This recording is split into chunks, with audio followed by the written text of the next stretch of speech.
The SNP is said to be hoping to gain the support of Germany in a plan to take Scotland out of the UK and into the EU. Nicola Sturgeon has demanded a second referendum on Scottish independence, amid of the Scottish election results being imminently announced. If successful, she wants Scotland to rejoin the EU as a new member. However, the British government is insisting now is not the time for a second referendum.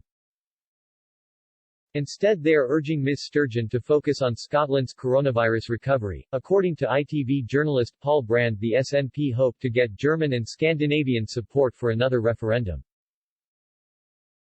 He tweeted, talking to SNP today, it's pretty clear their strategy for a second referendum will involve a strong international dimension, hoping PM will be embarrassed by other nations into respecting their mandate.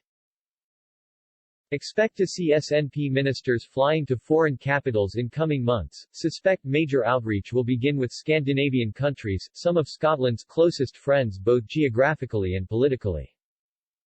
Larger EU nations will be harder to lobby, but SNP has ambitions of wooing Germany and others in the coming months. However, Mr. Brand noted EU members may be reluctant to help as many have their own separatist movements. He commented, on the one hand, would other EU nations who have separatist movements of their own support Scotland's bid for independence?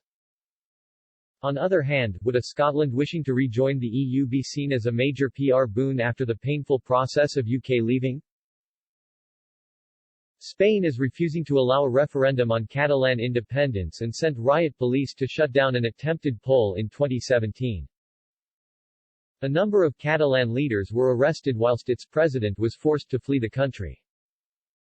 In Germany, a 2017 court ruling concluded it would be illegal for Bavaria, or any other state, to leave the country. Scotland would have to dramatically cut its public deficit to quality for EU membership.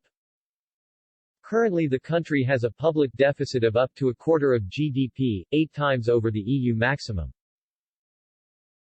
To join the EU, Scotland would also have to commit to adopt the euro as its currency at some point.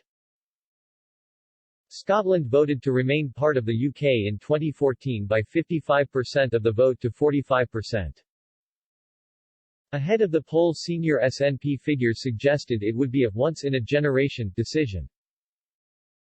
During an interview with Italian newspaper La Repubblica, SNP MP Alan Smith admitted joining the EU could lead to a hard border with England.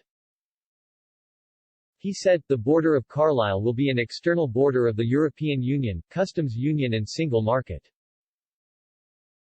We've got obligations of policing that, of course. Douglas Ross, the Scottish Conservative leader, has urged unionists to boycott any wildcat referendum held without UK government permission.